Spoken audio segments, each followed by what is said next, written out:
Bonjour tout le monde, c'est votre frère Cheikh Mohamed Saïd ici. Aujourd'hui, on va parler d'un sujet important qui s'agit de les conséquences de l'injustice dans un pays. Vous savez que les conséquences de l'injustice dans un pays peuvent être vastes et profondes, affectant tous les aspects de la société, notamment l'instabilité sociale et politique. Lorsque les citoyens perçoivent que le système est injuste, cela peut conduire à des tensions sociales croissantes, des manifestations, voire des émeutes.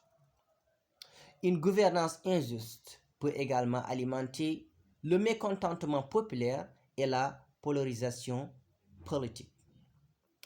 On peut parler aussi concernant les pertes de confiance dans les institutions.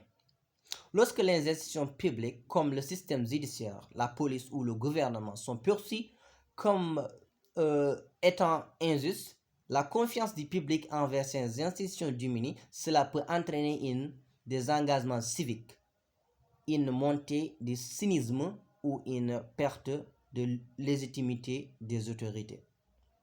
On peut parler également des inégalités économiques accrues.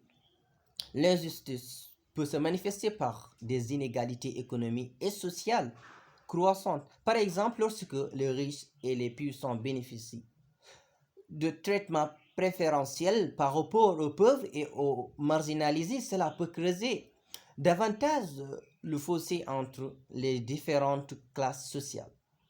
Mais aussi, on ne peut pas parler de toutes ces conséquences sans pour autant parler de la diminution du respect de l'état de droit.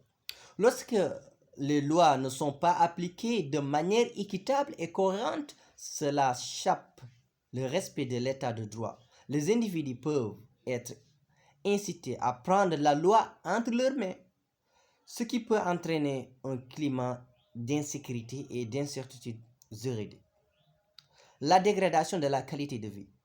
Une chose importante à souligner aussi, l'injustice peut avoir un impact direct sur la qualité de vie des citoyens, en particulier des groupes marginalisés. Cela peut se manifester par un accès inégal aux services de santé, à l'éducation, au logement et à d'autres besoins fondamentaux.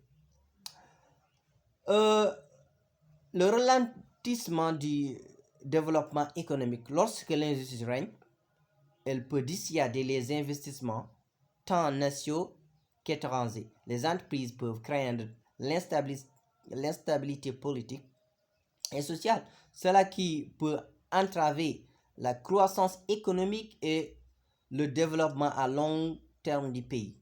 Risque d'accroître de conflits. L'injustice peut alimenter les tensions ethniques, religieuses ou culturelles et aggraver les conflits existants. Les groupes marginalisés peuvent se sentir exclus et opprimés, ce qui peut conduire à des confrontations violentes et à des troubles civils. En somme, l'injustice peut miner la cohésion sociale, affaiblir les institutions démocratiques et entraver le développement durable d'un pays. Pour promouvoir la stabilité et le progrès, il est essentiellement de lutter contre l'injustice sous toutes ses formes et promouvoir l'égalité, la justice sociale et le respect des droits de l'homme. Merci beaucoup, c'était votre frère Cheikh Mohamed Saïd Si, Décolique. Alors, le sujet aujourd'hui parlait de l'injustice dans un pays.